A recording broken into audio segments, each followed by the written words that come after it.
Human moral compass is a complex beast. Principles guiding our behavior, drawing the line between what's wrong and right, can be fluid, while forged by nature and nurture. But one of the most handy perks of our self-awareness is that we can explore those principles, explore those boundaries with thought experiments. Experiments like the over-popular Trolley Problem. This moral dilemma was widely studied, discussed, and also criticized. So today I wanted to talk a bit about the story behind the trolley, how specific this problem is to psychopaths, and a possible trolley future. So buckle up, we have some mental killing to do. Thought experiments about moral dilemmas are nothing new. Hypothetical scenarios that are probing our moral compass are with us for millennia. But our little trolley surfaced in 1967 with Philippa Foot and her analysis of the current debate over abortion. In that analysis, she explored the doctrine of the double effect, an algorithm that could be used to resolve a moral dilemma.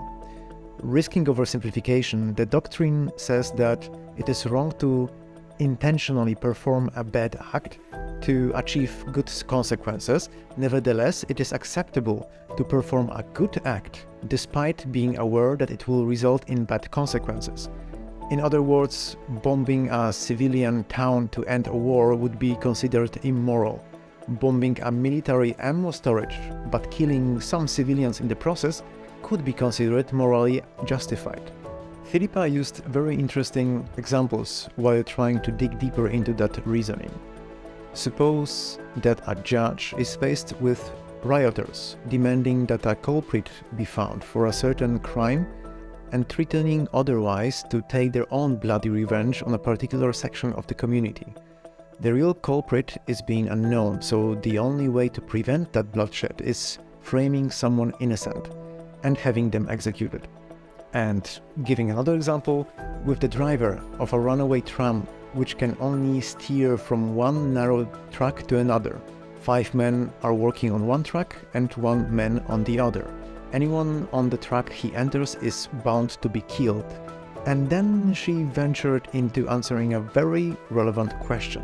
Why we should say without any hesitation that the driver should steer for the less occupied track, while most of us would be appalled at the idea that the innocent man could be framed. Judith Jarvis Thomson used some of Philippa's points in her analysis from 1976, titled Killing, Letting Die, and the Trolley Problem, finally coining the name of our little dilemma. Within the paper, Judith was arguing around the phrase, killing is worse than letting die, giving an example of a great transplant surgeon with 5 patients in grave need of new organs. Sadly, they have a very rare blood type. The surgeon learns of a healthy specimen with the same blood type that can provide all needed organs, but will obviously die in the process. The doctor then can either kill that specimen to extract his life-saving guts, or do nothing and let the 5 patients die. The surgeon deciding to not proceed with the operation could be easily perceived as morally justified, because again, killing is worse than letting die.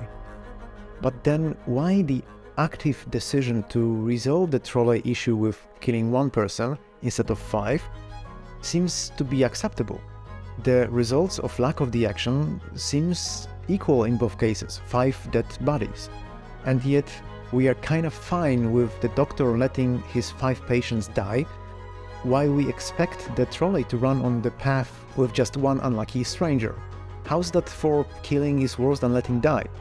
To quote Judith, the trolley problem provides us with a lovely, nasty difficulty, and she starts to explore that secretive variable that affects our trolley moral compass, the agency, intention, and the personal aspect of the action. She suggested a modified version of the tram dilemma. George is on a footbridge over the trolley tracks. He knows trolleys and can see that the one approaching the bridge is out of control. On the track back of the bridge there are 5 people. The banks are so steep that they will not be able to get off the track in time. George knows that the only way to stop an out-of-control trolley is to drop a very heavy weight into its path. but the only available sufficiently heavy weight is a fat man, also watching the trolley from the footbridge. George can shove the fat man onto the track in the path of the trolley, killing the fat man, or he can refrain from doing this, letting the 5 die. Should George push the heavy stranger? It is getting harder and harder to decide, right?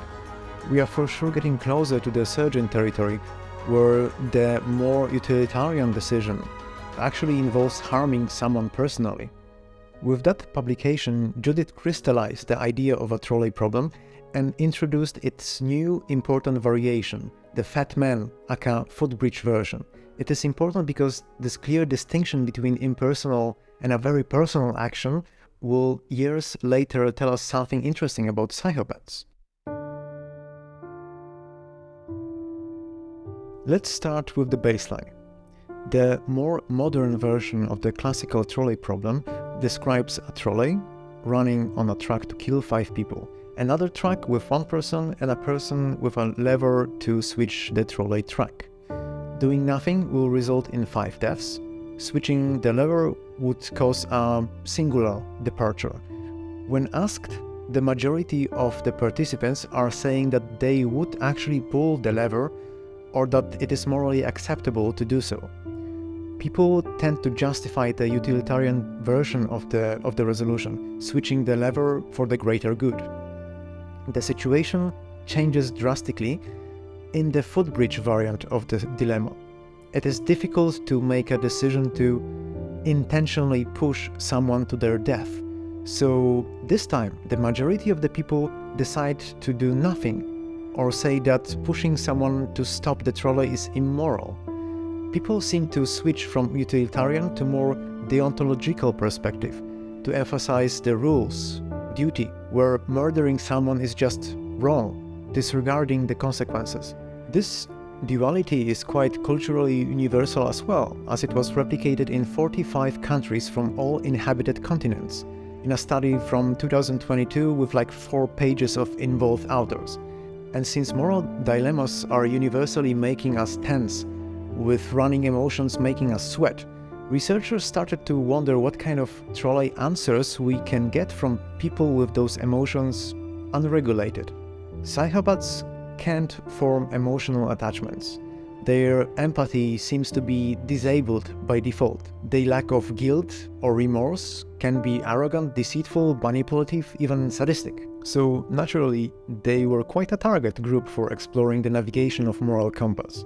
We received a beautiful study from 2012 involving participants from the Wisconsin Correctional Institution.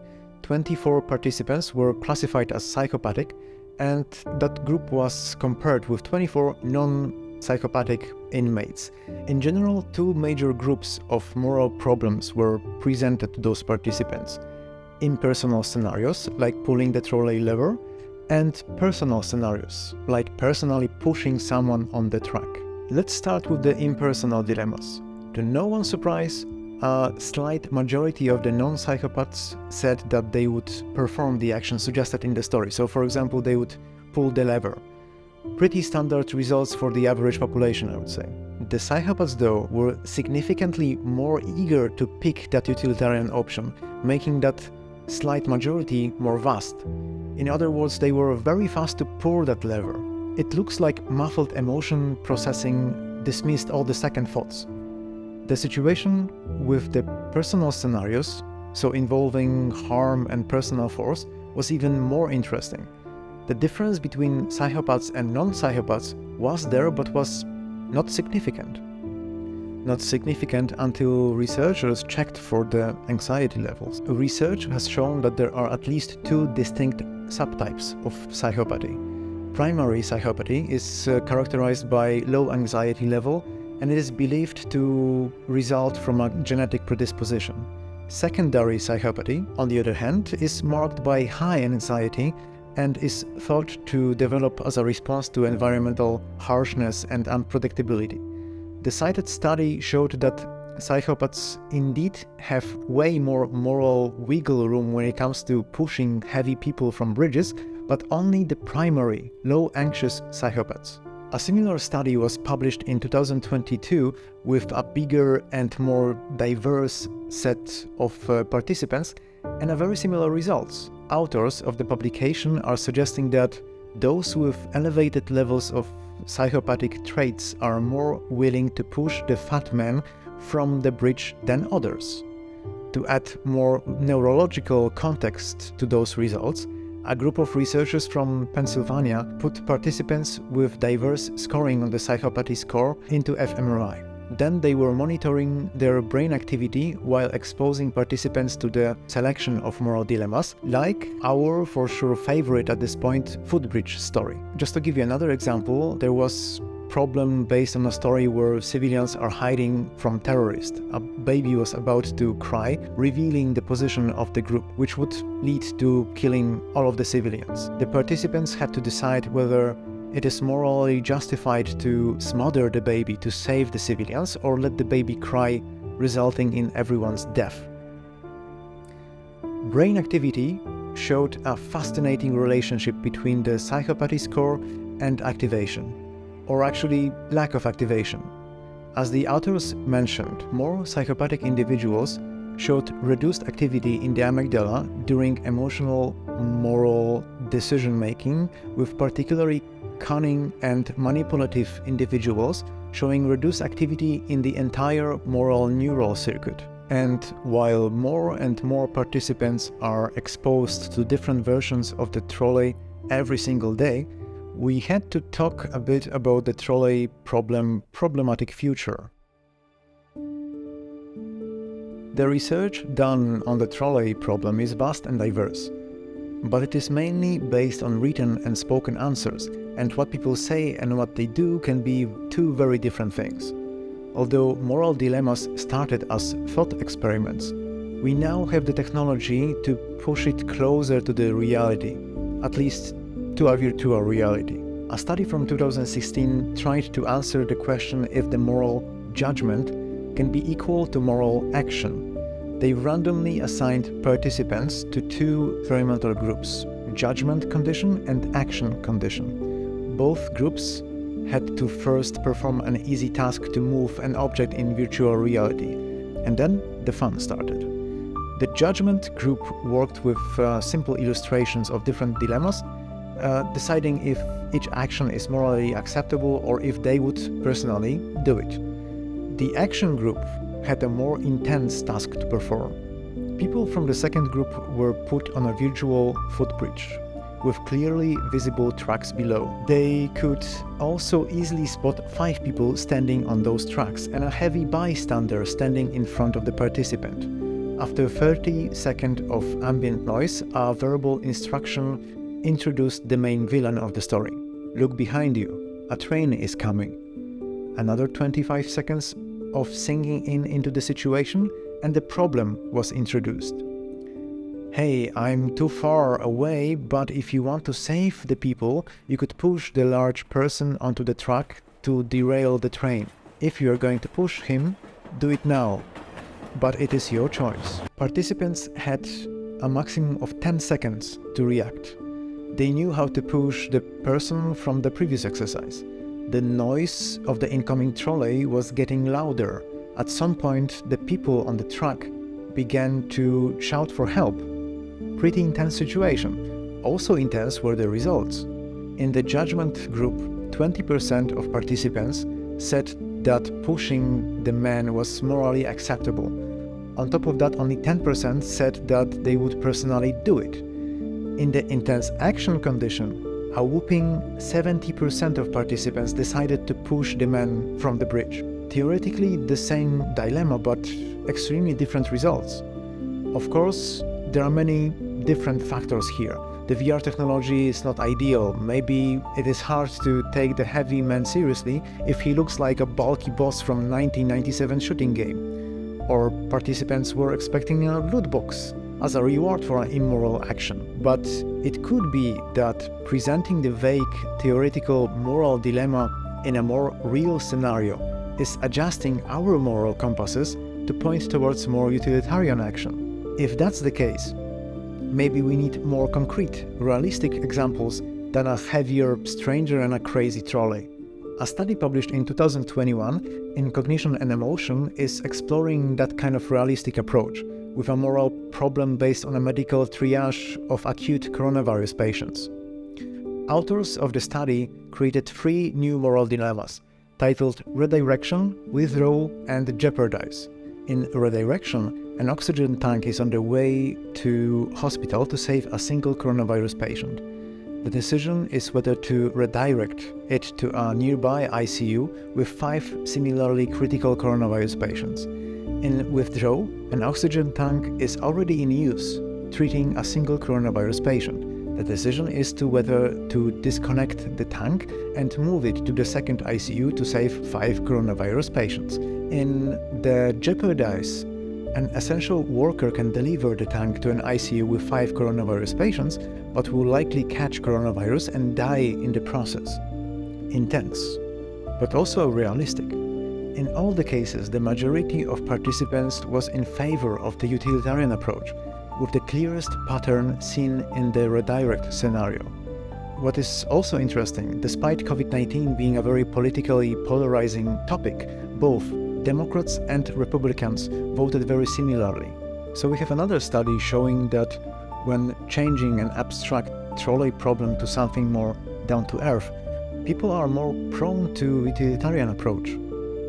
Should we think of retiring the trolley then? And the lack of realism is not the only problem with that dilemma.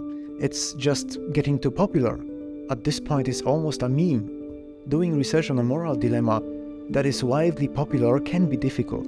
People previously exposed to the story were most probably exposed to the reasoning behind each option, each outcome. Their moral compass could have been modified for this particular decision. Do you remember the previous study with 45 countries and like 700 authors? Out of 27,000 participants, they had to exclude 52% of the results due to familiarity with the moral dilemmas. The great thing about it is that while Trolley Problem fired up the creativity of people dealing with ethics, so they produced hundreds of different versions of it, by becoming a meme, it fired up the collective creativity of internet people, and internet people can be truly hilarious. I will finish this a bit too long video with a selection of top-notch trolley problems, so feel free to subscribe or like while doing all the hee-hees and ha-has to brighten your day. Enjoy!